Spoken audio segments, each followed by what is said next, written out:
Chapter 6, Section 5 on complex fractions.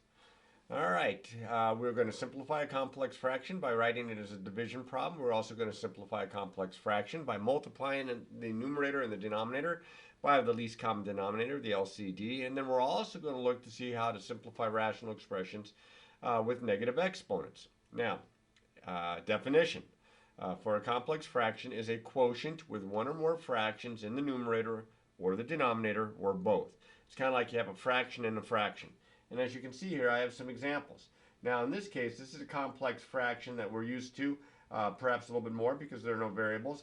But here and here we have variables mixed into the numerator and denominator, and those are sometimes called complex fractions or complex rational expressions. Usually, at least for this textbook, complex fractions. Now, as I was talking in the objectives up here, there are two methods.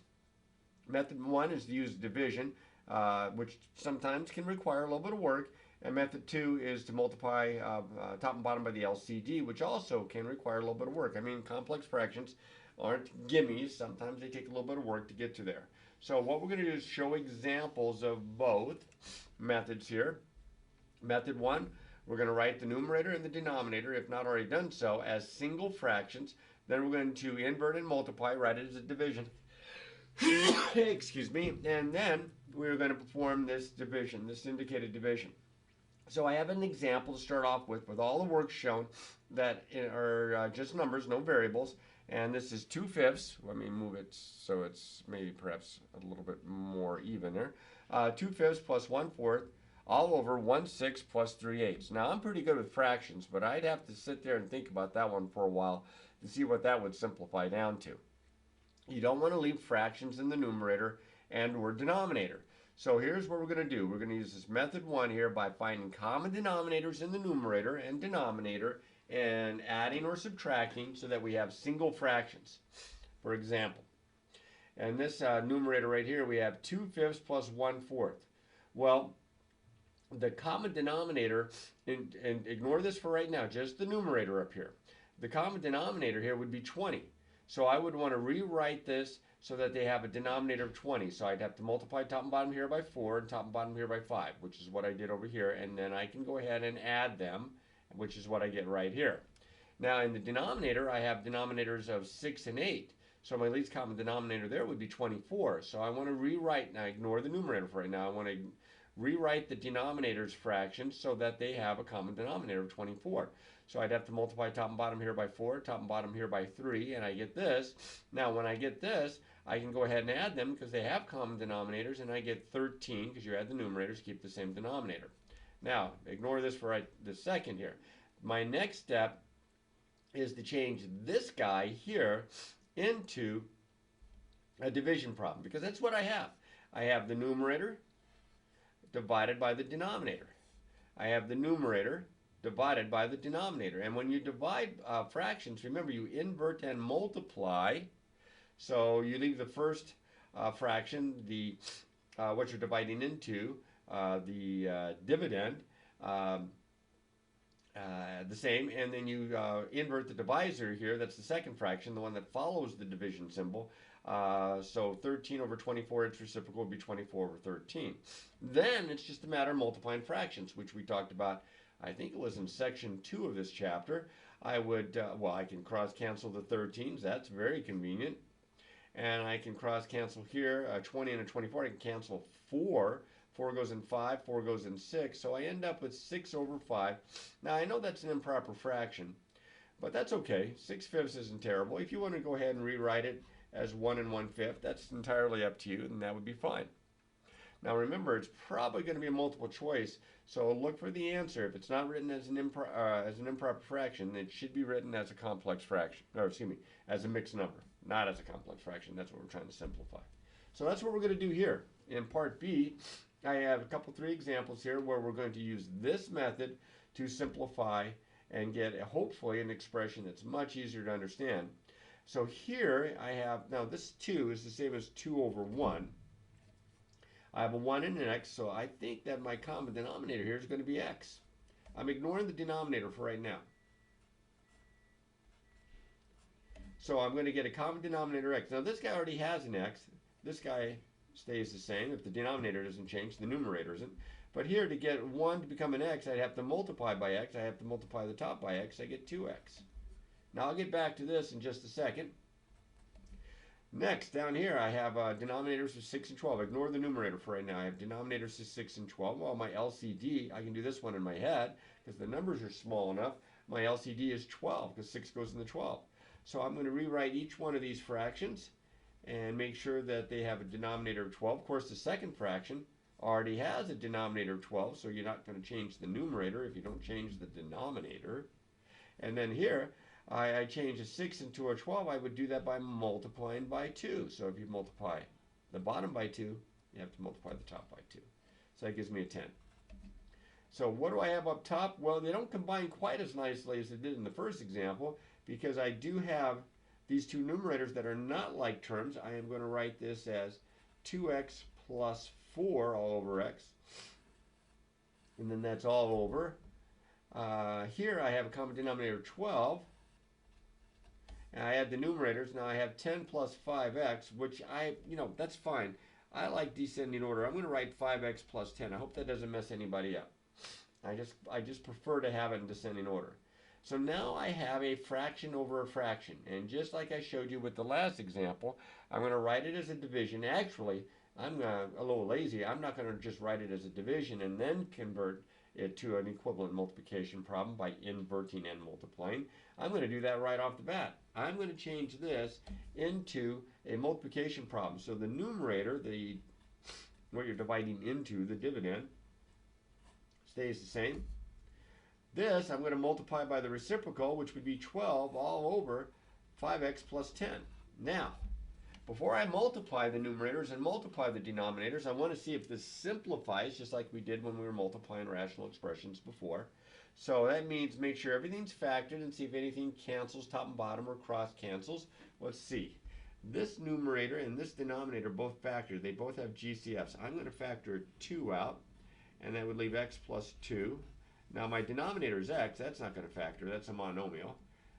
My numerator here is 12. That's a monomial, so that's not going to factor. But this denominator has a GCF of 5. And if I factor out the 5, I get an x plus 2. And look at that. Good thing I took the time to see if this simplifies, because I can see a factor of x plus 2 in the numerator here and in the denominator here. That will cancel out as a factor of 1. So that leaves in the top, I don't see anything else that's going to cancel, but that leaves in the top 2 times 1 times 12, which is 24, all over x times 5 times 1, which is 5x. And that is how I'm going to leave my answer. All right. And you say, well, that looks like an improper fraction because you have 24 over 5. Well, I have 24 over 5x. Okay, an improper fraction isn't going to include a variable like that. So we'll just leave it exactly the way it's written down, 24 over 5x. Now, once you see one or two of these, I mean, that's a good start. You could probably get started on some of these problems, but they can get a little bit trickier.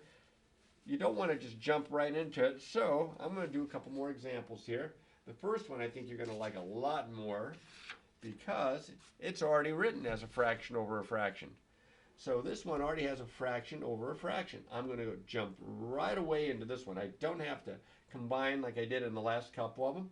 I'm going to go ahead and I am going to write this as a multiplication problem, multiplying by the reciprocal, because it is division.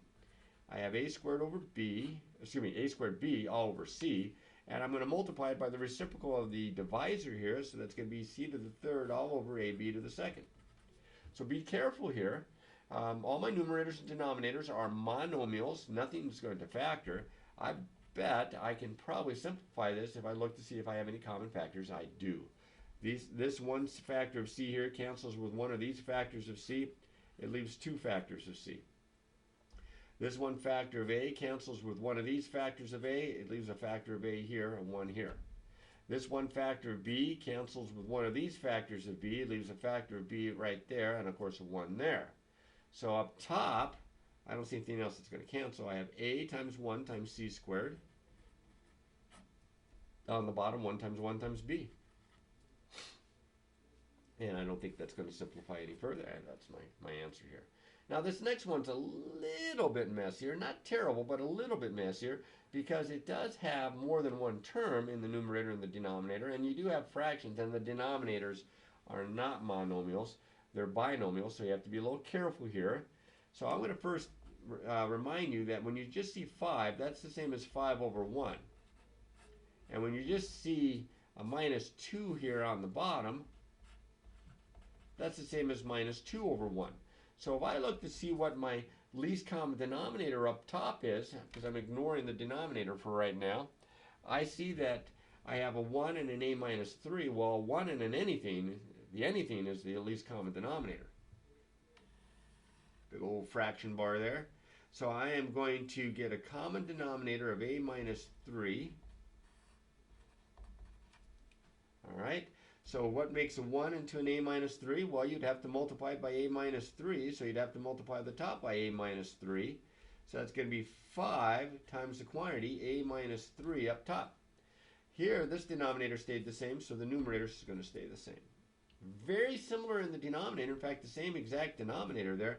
So it is a minus 3. Careful with that minus sign. Careful there. So I'm going to have an a minus 3 here. I'm going to have an a minus 3 here.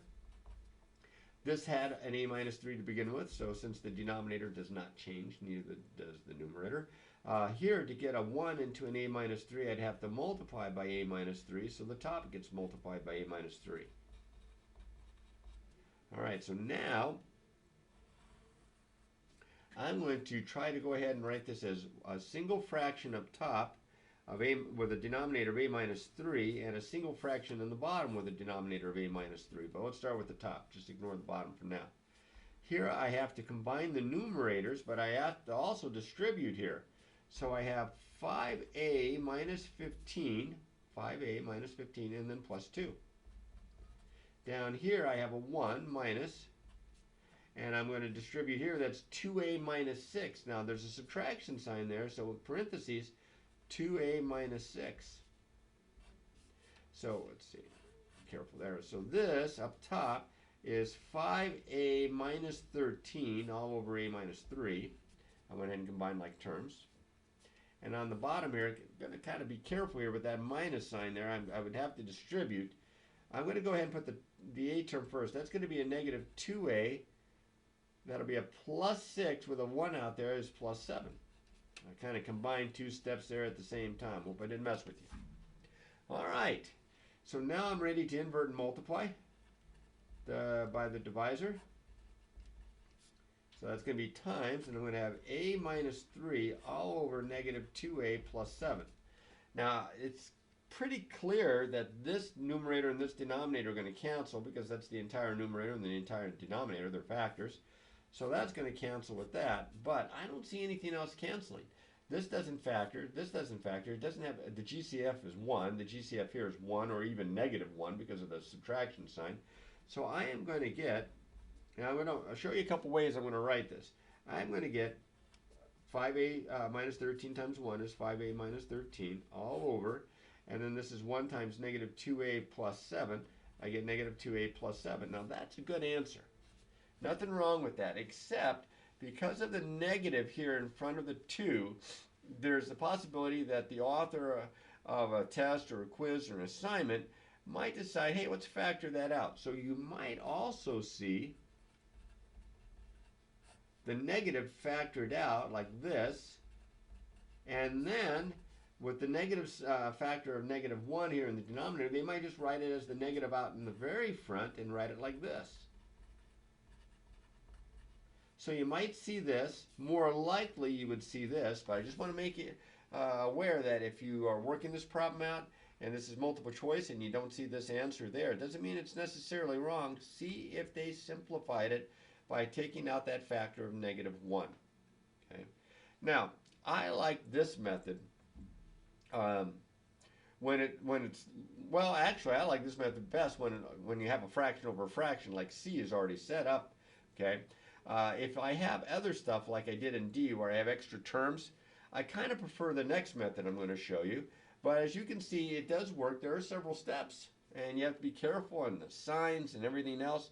Extra careful there, because it'd be really silly to make really easy to make a silly mistake, and then the whole thing goes to heck in a handbag. So be careful. But here is method number 2, and method number 2 you're going to find the least common denominator of all the fractions that are in the numerator and in the denominator that are within the entire complex fraction. Then you're going to multiply both the numerator and the denominator by this least common denominator. And then once you've done that, you simplify. You write it in lowest terms. So we'll start with a number, one that doesn't have any variables, and then we'll work our way to some problems that might have some variables there. All right, let's see if I have all my papers in order here. Yes, I do. Okay. All right, here we go. All right, I have 3/5 minus 1/4 all over 1/8 plus 8/20. So I have denominators of 5, 4, 8, and 20.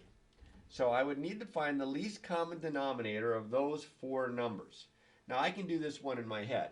And if you think about it for a while, you can do this one in your head as well, because both 5 and 4 divide into 20. 8 doesn't, but if you double 20, you would get 40. And of course, 5 and 4 still divide into it because you double 20. And 8 goes into 40. So you could find it by looking at it and using observation. If not, you'd have to go the traditional route. You'd have to write 5 as 5, and of course 4 as 2 times 2, and 8 as 2 times 2 times 2, and 20 as 2 times 2 times 5, and then you'd have to write all the different factors, which are 2's and 5's, and then you'd have to count multiples. 2, there's none, 2, 3, and 2, so 3 is the most. 5's, there's 1, 0, 0, 1, so 1's the most, and that's 2 to the third is 8, times 5 is 40. So your LCD here is 40, and that is what I'm going to multiply top and bottom by. Now this might be the trickiest step. I am going to multiply the numerator by 40, which is 3/5 minus 1/4, and I'm going to multiply the denominator by 40, which is 1/8 plus 8/20. No, 3/20. I can't even read my own handwriting there. 3/20. All right, so now, because there were two terms in the numerator and two terms in the denominator, and I'm multiplying through, I have to distribute. I have to multiply through by 40. 40 times 3/5. Now, there's a nice little shortcut that you're probably already aware of when you multiply a whole number times a fraction. Take the denominator and see if it divides into the whole number. 5 goes into 48 times, and then multiply that times the numerator. 8 times 3 is 24. So this is 24 minus, now here, 40 times 1/4. 4 goes into 40 10 times. 10 times 1 is 10. Now, if you're unfamiliar with that, I'll show you how to do it again down here. 40 times 1, 8. 8 goes into 40 5 times. 5 times 1 is 5. Plus, let's see, 40 times 3, 20. It's 20 goes into 42 times. 2 times 3 is 6. So I end up with 14 on top and 11 on the bottom, and that's my answer. Now again, it is an improper fraction. You could write it as 1 and 3/11, and everybody would be happy with that as well. Either one. All right, now we throw some variables in and see if we can get it really exciting here. I only have two fractions though. I have one fraction in the numerator and one fraction in the denominator. This has a denominator of x, this has a denominator of 5. My LCD is 5x. I mean, I can look at that one. There's only the two factors. So I am going to multiply 5x times the numerator, note the parentheses, and 5x times the denominator. You love complex fractions. So I distribute up here. Now 5x times 2 over x. The x's would cancel and I just get 10. 5x times a minus 3, that would be minus 15x. Okay, I'm not crazy about that not being in descending order. Let's see what happens here. Here, I distribute. I get 5x times 7, that's 35x, plus 5x times x over 5. The 5's would cancel. I get x squared.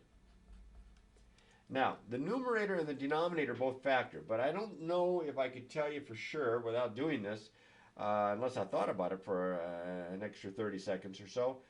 This is going to simplify. It doesn't look like it's going to, but you don't know until you try. So even though this x has got a subtraction sign in front, it does have the highest degree. So I'm not going to factor out a 5, which is my LCD here, But because of that minus sign in front of the term with the x, I'm going to factor out a negative 5. And watch what I do here. Negative 5 out of negative 15x is 3x. And negative 5 out of positive 10 is minus 2. I like it when it's in descending order. And I'm going to put this in descending order. But this is addition, so it's a little easier. You just can convert them, and I can factor out an x. If I factor out an x, I get x times the quantity x plus 35. And as you can see, no factors cancel out. They might have the answer this way. They might write this in descending order. They might even put the negative out in front, factor out a negative 1.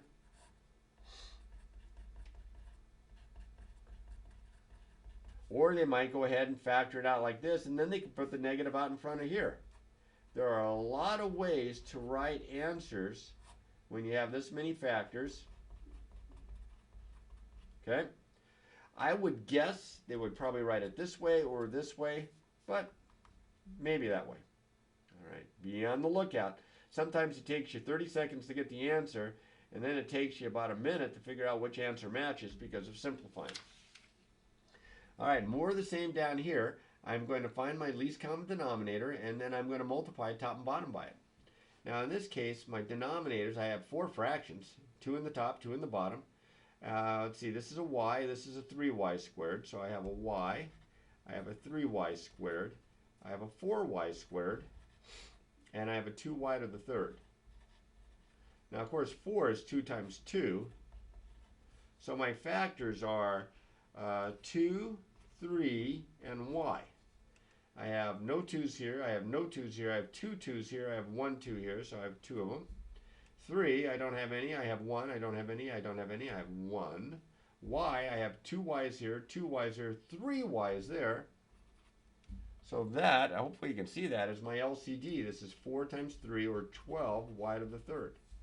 So I am going to multiply top and bottom by 12 y to the third. As you could guess, these can get kind of messy.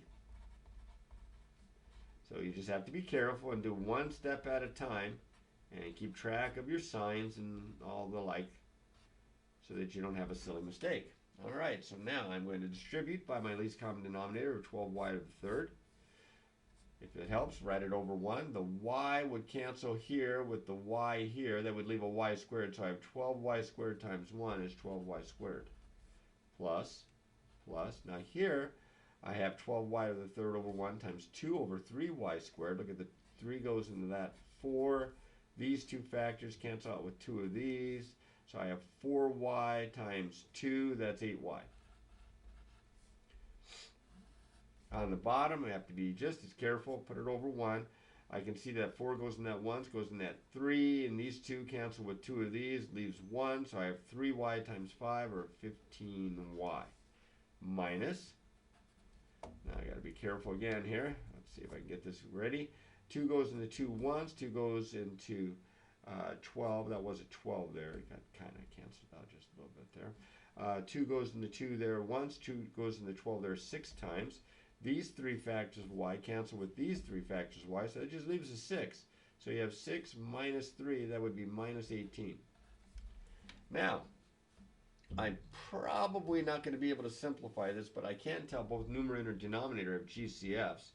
Up top, I have a GCF of 4y, and that would leave 2y, 3y plus 2. And on the bottom, I have a GCF of 3, and that would leave 5y minus 6. And yeah, nothing's going to cancel. They probably will have the answer written this way, although this is fine, because it doesn't simplify. All right, now, just when you thought it was safe to work these problems out, look what happens. There are 3 terms in the numerator, and there are 3 terms in the denominator. It's really getting messy here. So what we're going to do is we're going to still use the same approach, just because I think you'll find it easier for this type of problem to use the multiplying through by the LCD. I have, well, that's a whole number. And so my common denominator, that would be 1, and then I have an x and I have an x squared, and here I have an x and I have an x squared. My LCD is x squared, 1x squared. I am going to multiply top and bottom by x squared. And this one has a kind of an interesting finish to the problem. Now don't do too many steps in your head. Some of you guys don't like to show work as it is, and you're trying to always do them in your head, and that's when silly mistakes are made. And by the way, I don't know how many of you told me that I just don't like showing my work. Well, don't get used to getting full credit then, because typically in a math class, especially at college level, if you don't show the work, they're not going to give you credit for it. They're just throwing the trash. Now, if I distribute here, I would have x squared minus, now here, this x squared is like over 1, so if I multiply it times 2 over x, this 1x will cancel with one of these. It'll leave a single factor of x, so that's 2x minus. Now if I multiply here, x squared over 1 times 15 over x squared, the x squareds will cancel, I'll just have minus 15. Very similar on the bottom. The x squared times the 1 is the x squared, plus x squared times 5 over x. This 1x is going to cancel with one of these x's. It's going to leave 5x, plus this x squared times 6 over x squared. The x squareds are going to cancel. It's going to leave a 6. Now this is why I said this is kind of an interesting one, because I end up with a nice trinomial in descending order in the numerator and in the denominator, and it might simplify, so I better factor. I have x minus 5 times x plus 3.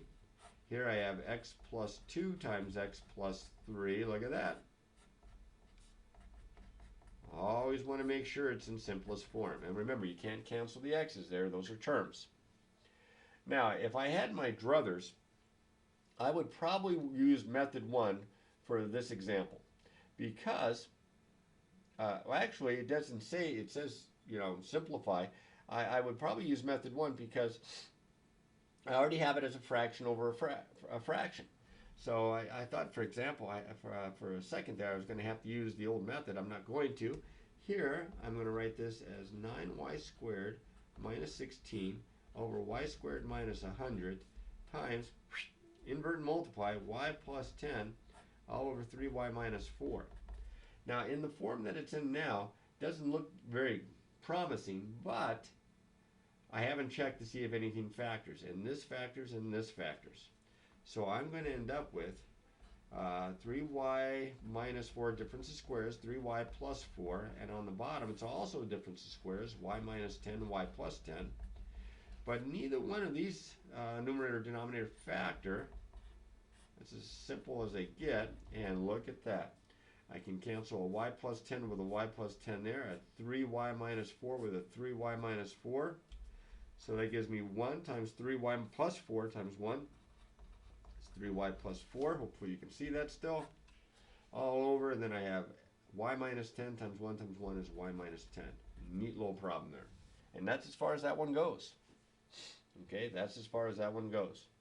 Now the last thing that I want to make mention of, because it happens enough, and that is what happens if you have a rational expression that has negative exponents in it. Well, that is a complex fraction. What happens is, remember that a to the negative 1 is 1 over a. B to the negative 1 is 1 over b, not 1 over a plus b. That would have to be like this. That would be 1 over a plus b. Negative exponent, remember, it has to do with the idea that it's kind of, let's see, I don't want to say inverts, but puts in the denominator as a factor. That's what the negative means. Doesn't mean it's negative a. So what I'm going to suggest that you do to simplify an expression that has negative exponents is first do what I did here. Write these negative exponents as positive exponents. So this becomes 2, and this is 1 over y. Minus, this is 3, and this is 1 over y squared. Down here, this is 1 over y squared plus 3 times, is that a y or an x? I can't even read my own handwriting there. I guess that's probably an x. Oh, what's wrong with me? So that's going to be 1 over x. So I'm going to write this. 2 times 1 over y is 2 over y. 3 times 1 over y squared is 3 over y squared. This is 1 over y squared plus 3 times 1 over x is 3 over x.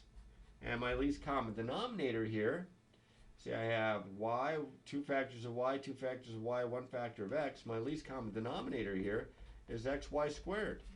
I am going to multiply using method 2, top and bottom by xy squared.